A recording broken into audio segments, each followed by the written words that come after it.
nudo que ahoga tus sueños, que impide que subas, que seas tu dueño.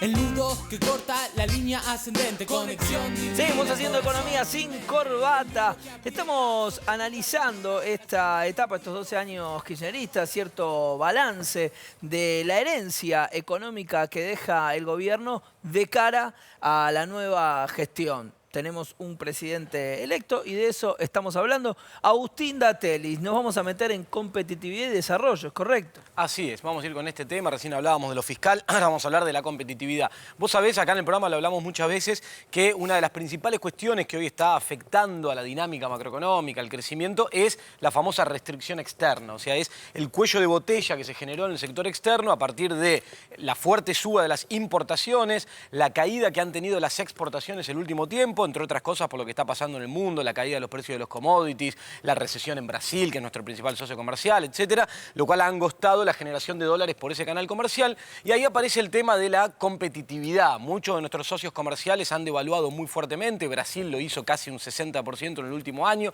Entonces aparece el tema de la competitividad y algo que se instaló el último tiempo, sobre todo durante las campañas presidenciales, que es el tema del atraso cambiario. ¿Hay o no atraso cambiario? Y el tema de poner el foco, cuando hablamos de competitividad, en el tipo de cambio. La realidad es que el tipo de cambio es uno de los componentes de la competitividad. Ahora Tomás va a mostrar más en detalle algunos de los componentes que operan también en este sentido. Lo que quiero mostrarte acá en un gráfico que tenemos preparado es cuál fue la dinámica que tomó el sector externo en la economía argentina el último tiempo y explicar un poquitito a qué responde esto. Eso que vemos ahí es el saldo comercial, el balance comercial anual en millones de dólares de los últimos años. Ves que las barritas que desde el 2012, 13, 14, 15 van teniendo una caída de niveles como fue, por ejemplo, el 2009 o años anteriores, cercano a los 15.000, 16.000 millones de dólares anuales, que era el saldo que quedaba entre lo que vos exportás y lo que importás, ¿sí? Lo que le queda a la economía en el neto de eso. Se fue angostando, se fue cayendo hasta ahí en el año 2015 que vemos, bueno, todavía no está cerrado, pero niveles cercanos a los 2.000, por arriba de los 2.000 millones de dólares.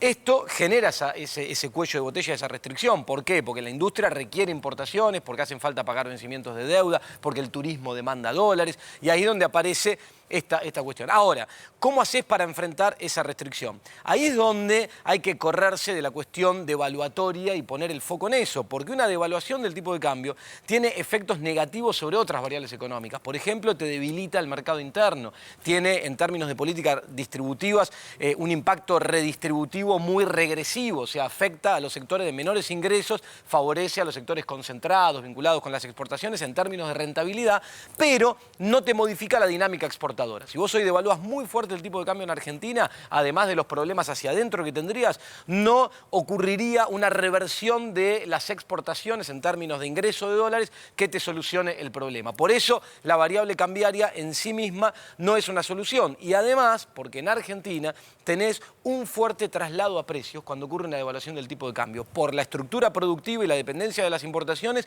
y por los componentes de expectativas que operan en la Argentina, dada la sensibilidad que tenemos a esa variable, que lo que hace es que si la devaluación del tipo de cambio nominal, el tipo de cambio que todos miramos, la relación entre el peso y el resto de las monedas, tiene un fuerte traslado a precios, la competitividad no se ve afectada, no tenés una ganancia de competitividad. Y ahí entran a jugar otros factores mucho más estructurales, de los cuales va a hablar ahora Tomás en detalle. Exactamente, Tomás. Lo que yo propongo, lo que quiero proponerles es pensar a la competitividad en un carácter más amplio, sistémico tal vez, por decirlo de alguna forma, con diferentes vectores. Uno de los vectores, el más tradicional, o tal vez también conocido como espurio, es el del tipo de cambio. Ya Agustín explicó las consecuencias que tiene esa herramienta y que tuvo a lo largo de la historia argentina. El otro instrumento, el otro vector tradicional, es el instrumento o el vector de costos. Y cuando hablamos de costos hablamos de salarios, de impuestos, o sea, de reducir salarios, de bajar impuestos o de problemas vinculados a la regulación. Los reclamos tradicionales del establishment empresario en la Argentina, digamos, son formas que tiene el sector empresario para ganar competitividad. O sea, perjudicando o deteriorando las posibilidades de desarrollo de los sectores más vulnerables. Claro, básicamente yo tengo que vender mi producto al mundo. Para que mi producto sea barato o más barato, lo que necesito es pagar menos impuestos, pagarle menos a los trabajadores. O flexibilizar las condiciones laborales para poder despedirlos ante el primer cambio de condiciones más fáciles. Eso es históricamente en Argentina, en Alemania, en Estados Unidos, cómo funciona la competitividad tradicional o espuria, con las consecuencias regresivas que tiene sobre la distribución del ingreso y, como decía Agustín, el poder adquisitivo.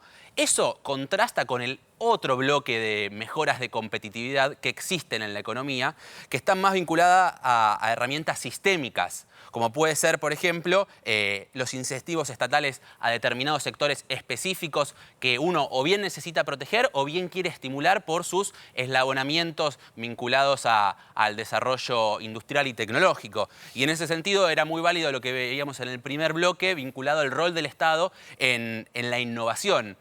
Y también eso, financiar la innovación productiva es una de las mejoras sistémicas que existen de largo plazo, sostenibles en el tiempo, y otra vendría a ser la inversión en infraestructura. Son los 3 bloques por ahí con el financiamiento para los sectores productivos, los 3-4 bloques de mejoras de competitividad sistémicas que reclaman un proceso de planificación y de más plazo que se sostienen en el tiempo y que garantizan mejoras distributivas. En cambio, las otras lo que garantizan es una regresión en materia de ingresos y salarios. Y poca sustentabilidad también. ¿Cómo lo ves, José? Bueno, a ver, Pablo, por ahí lo que me planteaba hacer en esta parte del programa, ya estuvimos hablando de la herencia que deja el kirchnerismo, de las condiciones en las que va a asumir el nuevo gobierno, es tratar de poner en contexto el resultado de las elecciones del domingo pasado y tratar de entender un poco cómo Argentina se inscribe. Siempre decimos Argentina no flota en el vacío, sino que está en unas coordenadas de tiempo y espacio determinadas. Bueno, ¿cuáles son esas coordenadas? ¿Qué es lo que está pasando en América Latina que en parte explica y en parte condiciona el triunfo de Mauricio Macri y el nuevo gobierno que se avecina? Y lo que yo veo básicamente es un incipiente fin de ciclo. Los fines de ciclo nunca son diáfanos, nunca son cristalinos. Si uno piensa, el neoliberalismo tardó en algunos países muchos años en desaparecer. En Argentina uno podría decir, el neoliberalismo empezó, aunque cayó formalmente en el 2001, empezó a degradarse, que yo con el efecto tequila del 94, con la devaluación de Brasil, digamos, fueron procesos de degradación, de pérdida de empleo, etcétera, que llevaron muchos años. En Bolivia el neoliberalismo empezó a caer antes de que Evo Morales llegara al gobierno, como parte de un proceso de construcción política, de lucha social, etcétera. Bueno, en América Latina, luego de 15 años de gobierno de izquierda en Venezuela, de 12 años de kirchnerismo en Argentina, de 12 años de gobierno del PT en Brasil, de unos 10 años en Bolivia o Ecuador, estamos viendo en algunos países un aparente inicio de un fin de ciclo. ¿Cómo se explica eso? Bueno, vamos a ver si te parece un primer gráfico en donde estamos observando cuál es el nivel de crecimiento de América Latina en los últimos años. Ustedes saben, América Latina viene de años de mucho crecimiento, años de mucha prosperidad, en buena medida por el alza del precio de los commodities. Miren lo que creció América Latina en los diferentes años y lo que va a crecer en el 2015. En el 2010 creció 6.1, en el 2011 4.3 y así fue bajando el promedio regional de crecimiento hasta crecer, según datos del Banco Mundial, apenas 0.4 en el 2015. Ese es un primer indicador de que estamos viendo algo parecido a un fin de ciclo. Veamos ahora un segundo indicador que es, bueno, ¿por qué América Latina crece menos? ¿Qué es lo que explica que América Latina, después de tantos años de tanto crecimiento, ahora tenga más problemas para seguir expandiendo el PBI como lo venía haciendo en los últimos años? Vamos a ver este segundo gráfico que nos muestra una de las explicaciones posibles del menor crecimiento de América Latina. Ya lo mostramos este gráfico en algún momento, lo vamos a repetir, que es la caída de los precios de los commodities. Fíjense, el petróleo venezolano, el carbón colombiano, el trigo argentino, la soja argentina y brasilera y paraguaya, el oro de todos los países, el cobre chileno, todos los precios de los principales productos de exportación de América Latina están cayendo de manera muy agresiva en los últimos años. Esta combinación de menores precios de las materias primas y menor crecimiento ha producido lo que yo llamo un pico distributivo. ¿Qué es un pico distributivo? La sensación, la impresión, vamos a ver si es así, que América Latina consiguió mejorar muy notoriamente sus indicadores sociales en los últimos tiempos, pero que llegó a un pico y que algunas herramientas que se fueron aplicando con mucho éxito en los diferentes países latinoamericanos en los últimos tiempos, el Bolsa Familia en Brasil, la asignación universal por hijo en Argentina, los aumentos de salario mínimo, las extensiones jubilatorias, que son planes sociales o avances sociales, conquistas sociales comunes a todos los países de América Latina,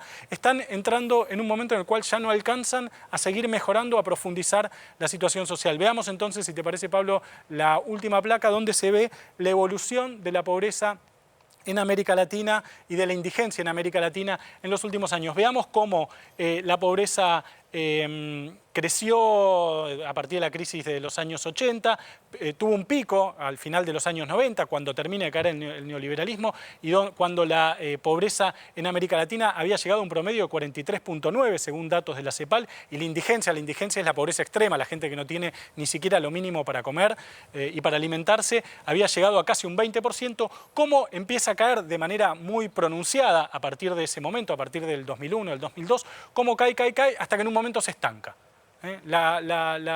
Los avances en términos de redistribución del ingreso, no lo tenemos ahora, podríamos haberlo puesto también con desigualdad y pasa algo parecido. Los avances, las conquistas en términos de lucha contra la pobreza, de lucha contra la indigencia y de reducción de la desigualdad en América Latina también se están estancando. Esto habla de un fin de ciclo y lo vemos en términos electorales. Si uno mira las últimas elecciones que se realizaron en Venezuela, Maduro estuvo a 2 puntos nada más de Enrique Capriles, el candidato opositor. Dilma Rousseff, que había ganado por más de 10 puntos su elección anterior, quedó a menos de 3 puntos de Enrique Capriles y el kirchnerismo perdió las elecciones en Argentina. Quiero decir, este